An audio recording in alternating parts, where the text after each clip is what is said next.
Everyone, welcome back to my channel Exam Key Point Dentistry. Today we will discuss one of the most important topics in periodontology, aggressive periodontitis versus chronic periodontitis, in a very simple and in easy language. So let's start.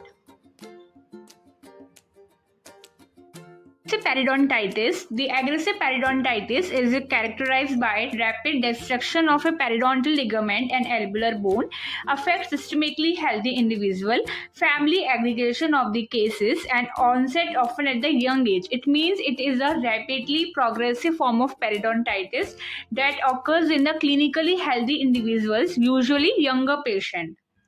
Chronic periodontitis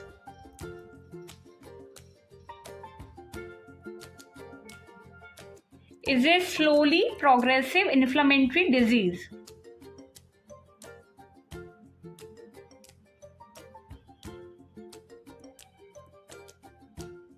Progressive inflammatory disease of the supporting tissue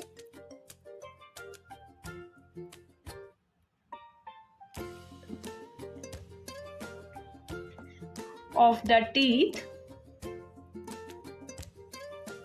caused by the plaque accumulation.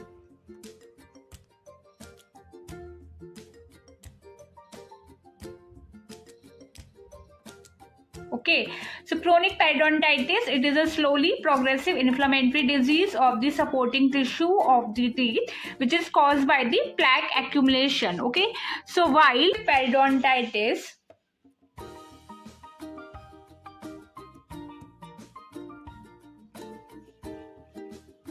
is a rapidly progressive form of periodontitis.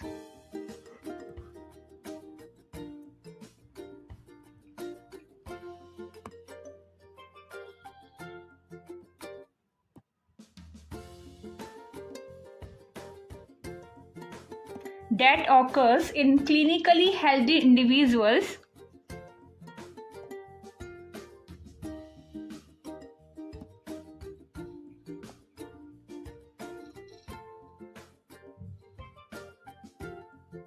usually younger patient.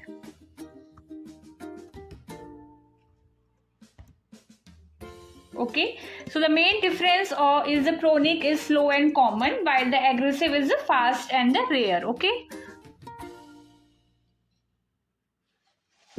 So chronic periodontitis, its ages usually affect the adults. The age is greater than 30, while in aggressive periodontitis, the age is mostly affect teenage, which is adolescent, and the young adults, which is less than 30 to 35 years.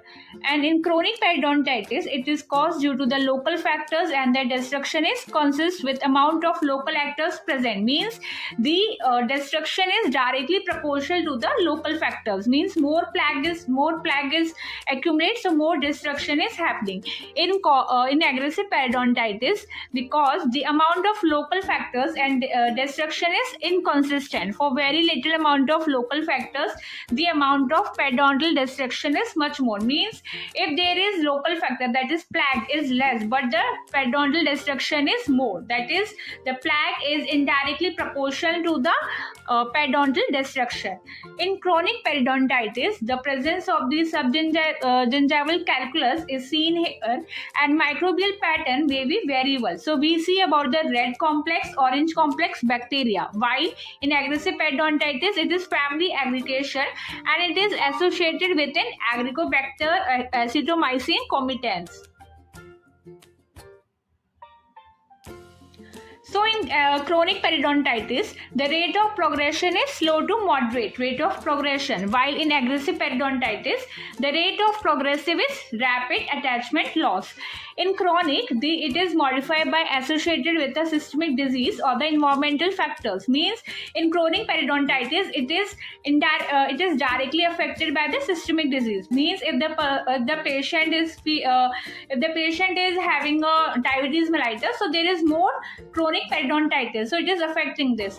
But in clinically healthy patient does not have any systemic, but in aggressive periodontitis, the patient is healthy, it is not affected any systemic systemic disease or environmental factors, but he is also having the aggressive periodontitis. So in chronic periodontitis, it is localized and generalized. In localized, less than 30% of teeth is present, which is less than 9 teeth is involved, and in generalized more than 30% teeth is involved. In aggressive periodontitis, when we will call localized, when the incisor and one molar is involved, and in IOPR we see vertical arc shape, bone is lost and proximal attachment is lost. And generalized we see more than 3 teeth is involved other than the incisor and the molar, which is a permanent involved. So treatment of the aggressive periodontitis. So first we do is mechanical debridement, that is the scaling and the root planning. Second is antimicrobial therapy, that is systemic antibiotics be given, that is amoxicillin plus metronidazole, which is 250 milligram each 3 into 1 day for 7 to 10 days, and chlorhexidine mouthwash. Third one is surgical therapy, which is an open flap debridement and regenerated procedure where indicated the bone graft membrane. Fourth one is supportive periodontal therapy, which is a close recall with every 2 to 3 months initial and monitor for the recurrence. Fifth one is family screening, which is due to the family aggregation. So thank you for the watching. If you like this video helpful, please like and share and subscribe my channel. See you in the next video.